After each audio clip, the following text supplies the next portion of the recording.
Dooku held for ransom. After escaping capture by Jedi Knights Anakin Skywalker and Obi-Wan Kenobi, the villainous Count Dooku fell into the clutches of pirates led by the brigand Hondo Ohnaka. Eager to get custody of Dooku, the Republic agreed to pay Hondo a hefty sum in exchange for the Sith Lord. But Anakin and Obi-Wan had not counted on the treacherous cunning of Ohnaka and his band.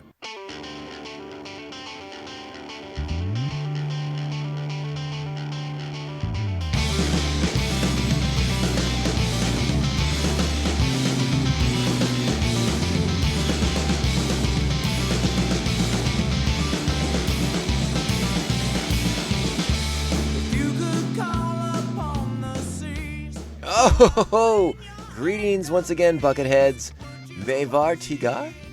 Welcome to the 37th Jedi Drugging episode of Mando Vision, Nargai Tom, and thank you so much for checking out this small, independent Star Wars podcast. Remember, the best way to reach out to us is via social media. At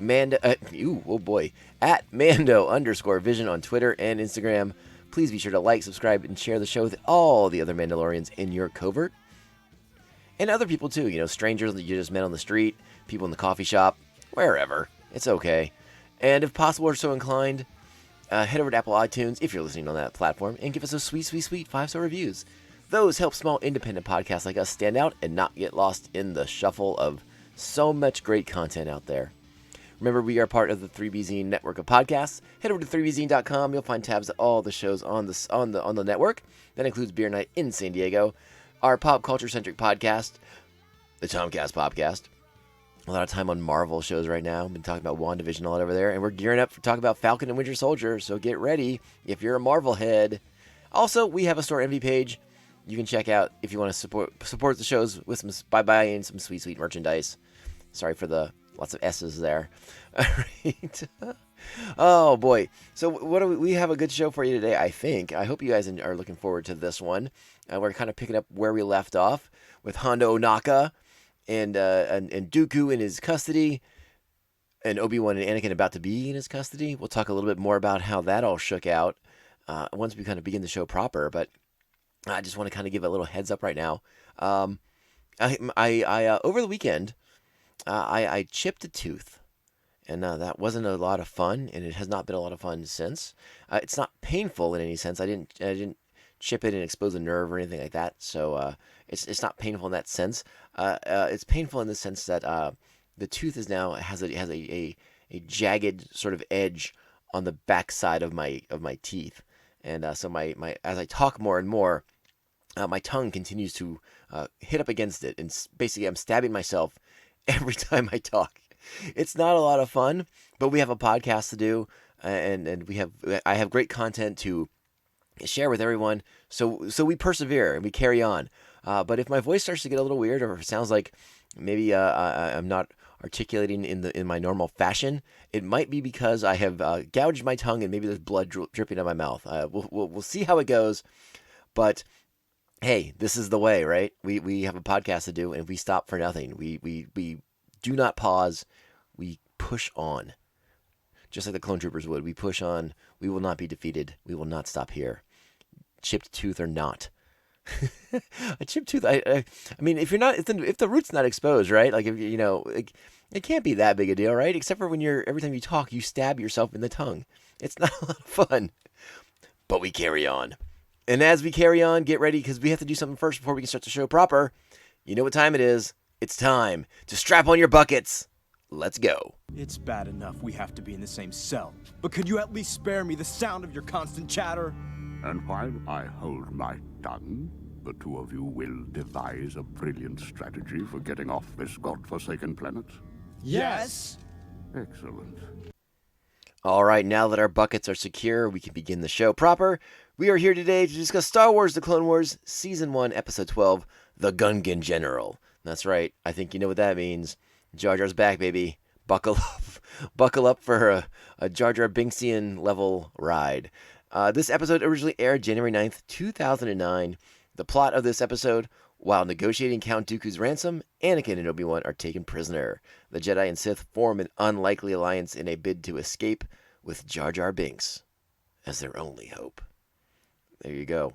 This episode is directed by Justin Ridge, written by Julie Siege, Scott Murphy, and Henry Gilroy. Our voice talent this episode, introducing, I should say, to the Star Wars, the Clone Wars canon in this episode, B.J. Hughes takes over the role of Jar Jar Binks, and I think B.J. comes back for a handful more episodes. I'm going to say it right off the bat, B.J., his Jar Jar is not, well, it's not Ahmad Best's, so it sounds very different. Maybe very different is a strong word, but it sounds different enough that it is noticeable that Jar Jar has a new voice actor in this episode. And like I said, I believe he comes back for 3 more episodes before Ahmad Best returns later in the run of Clone Wars. So, B.J. Hughes as Jar Jar in this episode, Matt Lanteris as Anakin Skywalker, James Arnold Taylor as Obi-Wan Kenobi, D. Bradley Baker as the Clone Troopers and Pirate Guard number 2, Jim Cummings once again returns as Hondo Ohnaka, Corey Burton as Count Dooku, Senator Karras, and Pirate Guard number 1. Greg Ellis takes on the role of Turk Falso, who we'll talk about in just a moment. Ian Abercrombie as Chancellor Palpatine, Catherine Tabor as Padme Amidala, Tom Kane is our narrator, and David Accord is Piff Muck, which is our Wakandian monkey lizard. You know him well from last week's episode of the show. This week's Jedi Fortune Cookie: fail with honor rather than succeed by fraud. And the basics of this episode, Binks is back, baby. Buckle up. I say it again. Buckle up. Get ready for the madcap adventures of Jar Jar continue. Let's just put it that way. So let's talk about the opening of this episode right away, because when we closed out last week's show, I was like, oh, hey, Obi-Wan and Anakin, they switched the drinks. Nothing's going to happen. And apparently I wasn't paying enough attention to what was going on around them as that camera was pulling back. And we see a couple of Weequayan pirates passed out on the floor. I just assumed they're drunk. But then you kind of get to that shot of the waitress kind of like swirling the jug of ale or mead, space mead, whatever the heck it is, that brew, that pirate brew that they're all sucking down. Because this episode opens up with our Jedis in a prison cell, wrapped up with Count Dooku. And I suppose looking back on it now, because trust me, when I opened this episode and I saw them in the cells, and I was like, wait a second, what the heck happened here? I don't remember this. I had to go back and I rewatched that closing shot. And I suppose what we are supposed to be inferring from that is that Hondo, expecting the Jedi to be suspicious of him, drugged all of the drinks, and rendered all the pirates and the Jedi who were drinking in a unconscious state, so that when Anakin and Obi-Wan awaken and in a cell, this is what we are supposed to have inferred. And I own it. I sort of missed that. Like I said, you only saw a couple of Weequayans passed out around him, and I just thought they were drunk. I was like, oh, those Weequayans can't handle their liquor. I was wrong. I got nothing else to say about that. Sorry about that. Hopefully you guys weren't yelling and punching your devices as I was being wrong in last week's episode. I'm only human. I'm a human with a chipped tooth. That's all I can do. I'm so sorry about that. But yep, the Gups were drugged. Anakin or Obi-Wan says it right off the bat. Like, clearly they were drugged. And this is when they find out they're in a cell with their good friend, Count Dooku. And we get hear a little bit of the sort of back and forth between them as we led into this segment here. So what I wanted to play next right off the bat is basically the scene right after Anakin and Obi-Wan and Dooku realize they're kind of bound together and have to try and escape together if any of them are going to escape. We get to Hondo's explanation of what he's attempting to do. And the other character that we meet in the scene is Turk, and he is a pirate who is going to betray Hondo. And if I have one big gripe about this episode is that I really feel like Hondo should have been a little bit more cognizant of Turk and his motivations and his untrustworthiness. But I suppose in the long run that's not. I don't know. I guess it's not that big of a deal. I mean, I don't know why Hondo gave him so much responsibility when it came to securing the ransom and following through on his orders. But hey, Hondo is not infallible, as we will see throughout this episode. But here, check it out. It's a funny scene. I like the way Hondo sort of explains his plan, And then he makes another. He makes a funny mention of. I'll just play it out. Here we go. I told you kidnapping the Sith Lord was a stroke of brilliance. I can almost smell that spice now. It'll be worth twice as much to us on the black market, but I think we could have gotten a bigger ransom from the Separatists. Oh, you fool. Sometimes I wonder why I bother to keep you around. If we tried to ransom Count Dooku off to the Separatists, they would simply send their droid armies here to wipe us out. As my sweet mother always said, son, if one hostage is good, two are better.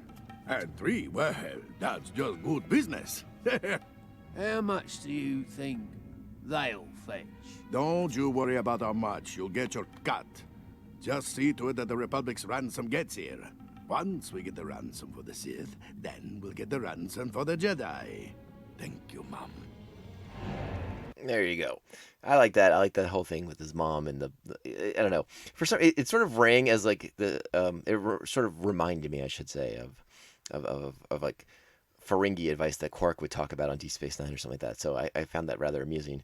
But it also kind of gives us a little bit more background on the Hondo character, who we are going to see a lot over the coming run of episodes, which is pretty darn interesting.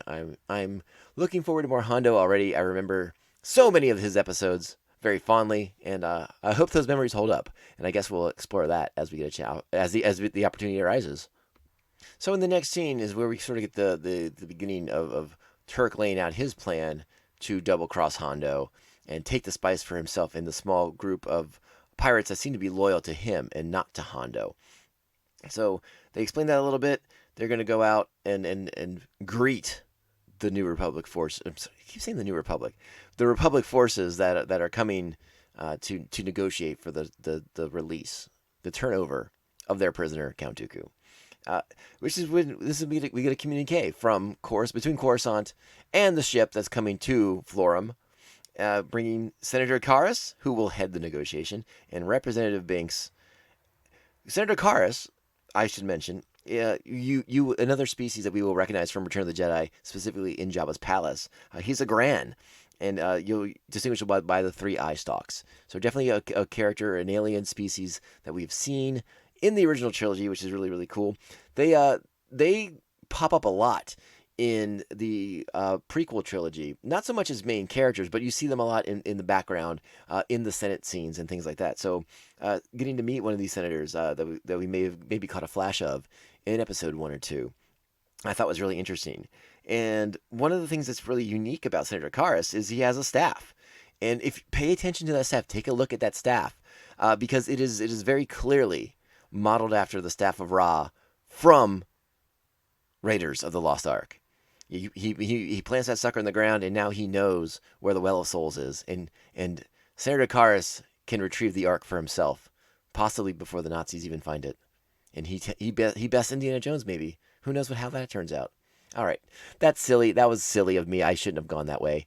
What are you gonna do? But a very neat nod to another classic George Lucas film, Raiders of the Lost Ark. One of my all-time favorite action adventure movies of all time. I love that movie so much. Maybe we'll have to do a Raiders of the Lost Ark episode sometime. It probably won't happen, but maybe on another podcast that I do. You can check it out there. Get ready. All right, so it's at this point we see Turk and his band of pirates within Hondo's band of pirates. They attack and hit the Republic ship in no small part thanks to the misadventures of Jar Jar Binks, who cannot seem to get his seat restraints to open up, and he messes with the co-pilot, gets into the cockpit. It's a whole thing. So of course, because of all these distractions, the Republic craft is unable to avoid a hit from the pirates, sending them crashing to the planet's surface. At this point, we also see Dooku attempts to engineer an escape for he and his Jedi compatriots, bound together as they are. He uses the Force to pick up a knife and pick the lock. I thought it was interesting here that Obi-Wan mutters the line. He doesn't mutter. He says the line outright. He says, "Most impressive." We've heard it before. We know it best from the mouth of Darth Vader. So it's interesting to hear Obi-Wan say it, and it'll come back up again later on.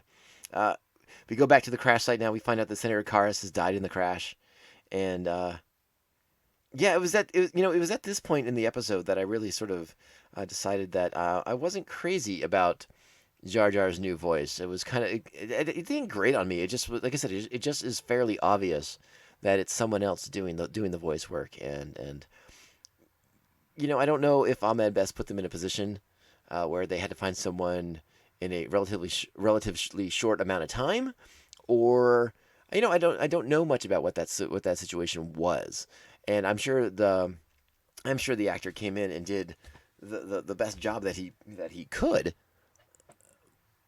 But it's a different take on Jar Jar, and it's not the smoothest of transitions. I guess I would have to say, and again, I don't blame B.J. Hughes. It just is what it is. And again, Jar Jar doesn't have a huge role in the show. It just becomes noticeable, and it'll be interesting to see when we get to the next appearance of Jar Jar, if it sounds more what we're used to Jar Jar sounding like, or if it's still sort of like this more different interpretation of Jar Jar. And yeah, that'll be interesting to see how that plays out. All right, it's at this point that we learn that Turk and his pirates go to recover the spice. Count Dooku, Obi-Wan, and Annie, their attempt to escape goes badly as they are captured once again. And that's sort of the dynamic of this episode. We cut back and forth between the Jedi and Dooku attempting to escape together, and what's happening with the clones and Jar Jar, and the way that the pirates story kind of weaves around those two groups. The Dooku, Obi-Wan, and Anakin are taken back to their cells. Hondo, issues a warning about escape attempts at this point, but it's not to be heated. It won't be heated at all. So the Republic forces, they realize now that with Senator Karras dead, that Representative Binks is the most senior field man right now. And the clones sort of have to follow him, which a couple of them seem leery of. But, what can you do? There's a line, I think it's a little bit later in the episode, where one of the clones says about Jar Jar that he's not as dumb as he looks, which I thought was pretty funny, and it gave me a good chuckle. It's at this point that we flash back to the cell, and despite Hondo's warning, Obi-Wan uses the Jedi mind trick to get one of the Weequayan pirates to open the cell so they can escape. And it's at this point when Dooku says, "Most impressive." So again, I like the sort of usage of that line coming into play here, as there's sort of like a force off, if you will, as Dooku and Obi-Wan do different force techniques to help aid their escape. It's at this point that the pirates attack the Republic forces. Jar Jar and the clones hide in a geyser during the fray, and the pirates take the spice.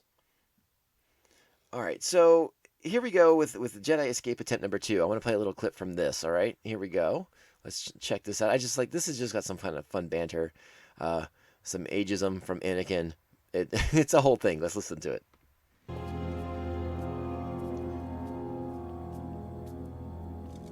Oh, hurry it up, Dooku.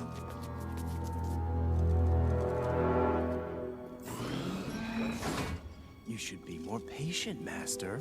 After all, the Count is an elderly gentleman and doesn't move like he used to. I suppose you're right. I would kill you both right now if I did not have to drag your bodies. All right. And then here we go. Jar Jar had a plan. There's these local creatures that are hanging out. They're like these big kind of pack animals that are hanging out around the geysers. And Jar Jar notices that they run away from the geyser whenever the geyser is going to erupt. And it's part of the episode. So you see that Jar Jar just has some useful qualities. He's noticing things. He's helping the clones. And now it was his idea to mount these beasts and use them to chase down the pirates who are on speeders with the spice, the payoff that would give the Republic Count Dooku. So they are pursuing the pirates on these beasts, and it gets into a battle.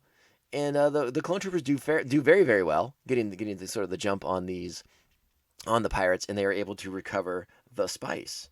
Now at this point, we go back to the Jedi escape attempt number 2. And it leads to a pole vaulting scene where Anakin sort of leads the way, and they attempt to pole vault over this great distance to make it to the outer wall of the fortress. And the idea, again, they're aided by the Force. I get it. I totally understand. But seeing these three beings tethered together and pole vaulting together, it was just rather interesting. It's an interesting visual at the very, very least. And of course, this escape attempt is also unsuccessful, as Hondo, Ohnaka basically picks them up later on, as the Weequanes on both sides. They're not getting out. It's not going to happen. So at this point, Turk has talked Hondo into sending out bigger tanks. He's convinced them that the Republic has sent an army to rescue or to take Dooku by force. They don't know that they have the Jedi prisoners yet at this point. So Turk's told a bit of a fib, and Hondo believes it. So they send out 3 tanks to destroy the Republic forces.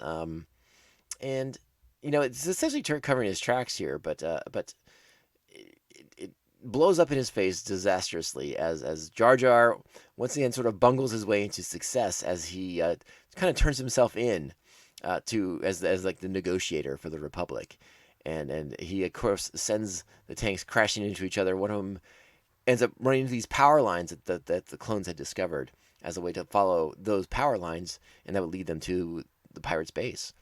So sending them crashing into the power lines has a really dramatic effect, because it's at this time also that our heroes, Dooku back in his cell, but Obi-Wan and Anakin are sort of on display and being tortured very publicly by Hondo with these electro stun cuff sort of situations.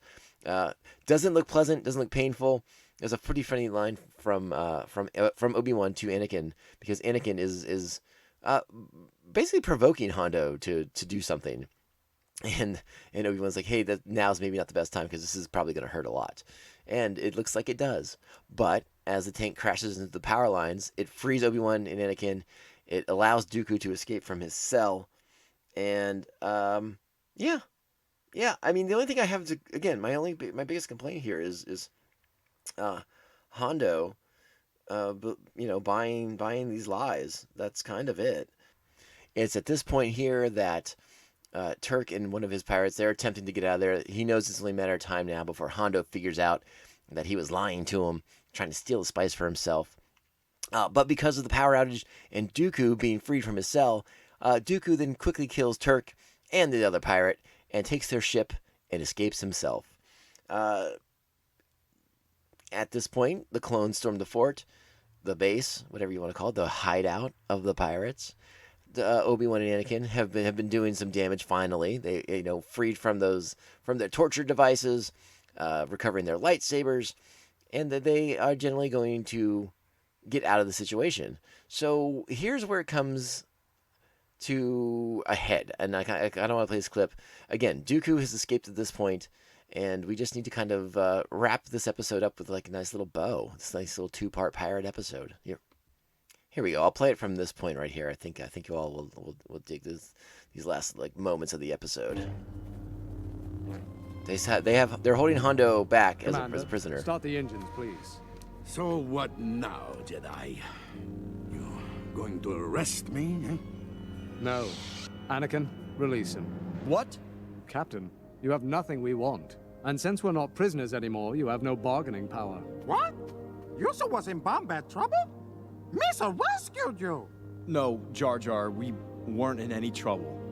Let's leave on even terms. Hold. Jedi, after everything, you're just going to walk away?